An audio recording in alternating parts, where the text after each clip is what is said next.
Okay, folks, game 2 will be on the GSTL Crevasse.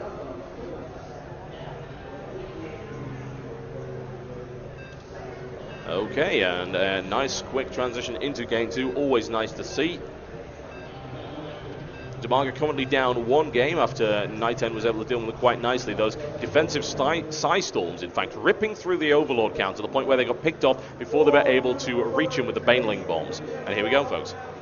I bring in Dimaga in the blue trunks. He is playing Zerg right here on the GSTL Crevasse versus his opponent NightEnD in the red trunks. He is playing Protoss.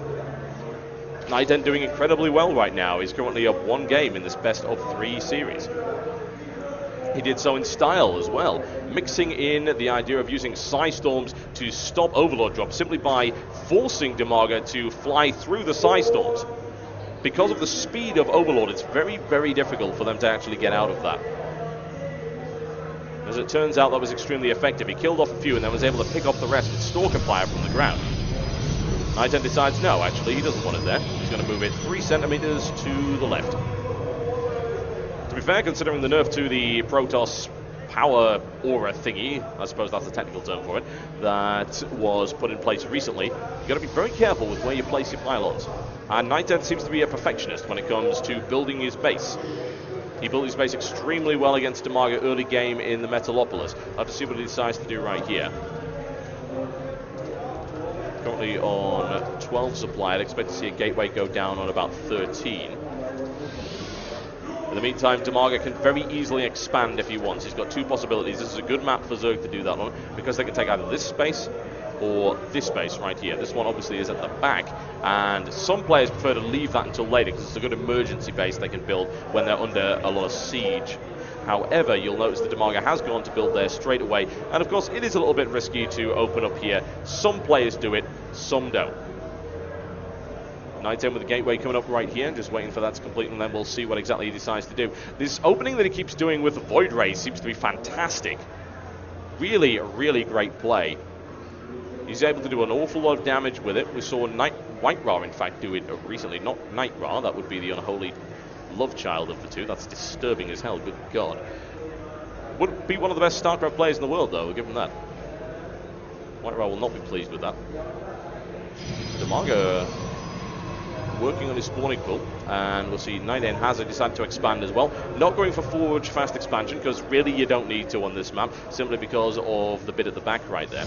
Cybernex core now coming down for NightEnD, and both settling in for a fairly lengthy game. Dimaga scouts, finds exactly what he needs, and he also spots the fast expansion as well, so it wouldn't surprise me to see Dimaga try and take a 3rd pretty soon. You always want to try and be about 1 base ahead of your opponent if you happen to be playing Zerg. There we go, that's all complete and sorted out. You know, Baneling bombs are probably the most fun thing to watch, but it's really unfortunate that he was able to find a way to deny that. I don't want to play favorites or anything, but I do like seeing Protoss exploding, and Baneling bombs are a great way to make that happen. I'll have to see whether or not Dimaga decides to go for this Mass Queen strategy again. It did help him early on in the game, although I feel maybe the resources were a little bit wasted as we go further on. Looking around and seeing what he can see, which is really not an awful lot. NightEnD isn't one for really early game aggression. Not really too concerned. He's sitting behind that wall quite nicely, and it's nicely walled off as well. And he will have to try and pick at those destructible debris. Little tricky, but doable, because they don't take, well, they're not as durable as the rocks that you usually see on a lot of maps. These things only have 1000 HP, and they only have 1 armor as opposed to the 3 that you usually find. Evolution Chamber on its way up for Dimaga. You can hardly blame him considering what happened the last game to him. Well, it would be good to get a Spore Crawler or 2, even if he decides not to go for anything. And right now, NightEnD playing incredibly passively. Only a single gateway, focusing entirely on his economy, and let's just see how well that's actually done for him. He is ahead very slightly on probes by 3. Dimaga's doing a good job of keeping up with him though, and to be fair, he can build an awful lot more drones at any given time. Dimaga droning up very heavily, as you can see right there, but now he's got 10 Zerglings on the way, plus 1 melee attack upgrade coming in as well. Surprised not to see NightEnD really doing anything, honestly. He's just really hanging around. I want to see what his follow-up strategy is actually going to be. 2 more gateways. We'll see if he goes with 3 gateway like he did last time, and then into a Stargate. He does have a pylon going down here, so it means he could be hiding a Stargate in this area, but we will find out shortly. A melee attack upgrade for Dimaga as well on its way, and we do have 4 gateways going up. Obviously, a little bit late for being. That's 5 gateways on 2 bases. Looking for a lot of mid-game pressure right here, and that'll work just fine. Dimaga tries to run the line, and of course we know what's going to happen there, but he will be able to pick at this destructible debris. He might even be able to bring it down. He'll take a little bit of damage here, but honestly, the sentries don't really have the range, and he's only got 1 Stalker. Already destructible debris down under 300 HP, falling rapidly, trying to give himself a nice open corridor to attack with.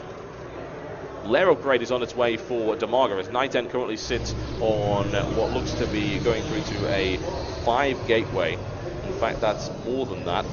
It's actually a 6 gate. And he doesn't have any other tech of any description.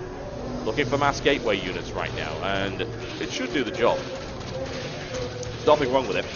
However, I have a feeling that Dimaga's going to start getting that tech advantage pretty soon. He's got that lair almost complete. He can get all sorts of things. He's got roaches on the way, so I'd expect to see the roaches with the speed upgrade pretty quickly. And he's also looking for opening up all sorts of angles of attack. He takes down another bit of destructible debris right there, so he can attack from that direction, and of course he can attack from this direction. And since that's fairly close to his hatchery, he should be able to get there nicely, especially if he starts spreading creep, which is exactly what he's doing right here. And NightEnD has had enough, pushing forward right now, as you can very clearly see. However, the army supply advantage is very, very equal one way or the other. Once the roaches come out, I would think that this mix will work well. However, NightEnD doesn't know about these roaches. He only thinks there's Zerglings on the field, which right now there is, but there are roaches on the way. All Zerglings spawn right there. Look at this round right here. There's the force field block on, and honestly, Dimaga needs to pull back immediately to make sure he doesn't lose too many. That was a lot of force field energy expended, but look at the amount of sentries he's got. You can see that NightEnd's actually sitting on 10 right now, which is going to make any kind of Zergling play really difficult to deal with.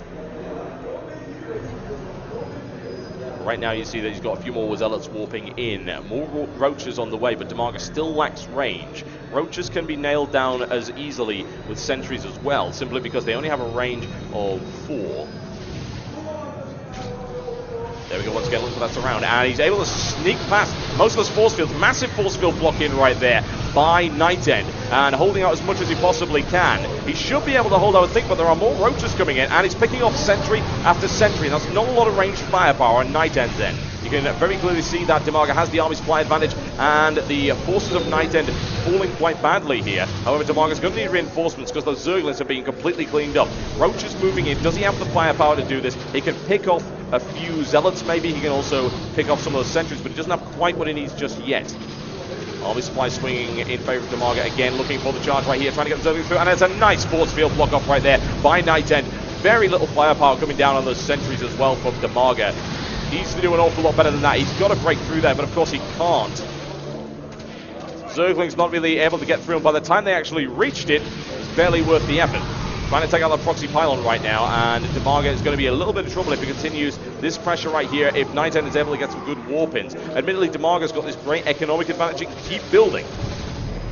Down it goes. Roach is able to eliminate that proxy pylon, and Dimaga with an excellent force coming up right here, looking for that speed upgrade, looking for +2 melee as well, so it's going to be Roach Zergling mix, and looks to try and get this around. How much energy is left on those? Not a huge number. He might be able to get in there and do some damage. That's exactly what he's able to do at the back right there, as you can very clearly see. Those Roaches are able to attack unimpeded. Now NightEnD getting gutted right here. GG, ladies and gentlemen, there you go, and Dimaga is back in the fight. One apiece in this best of 3 series.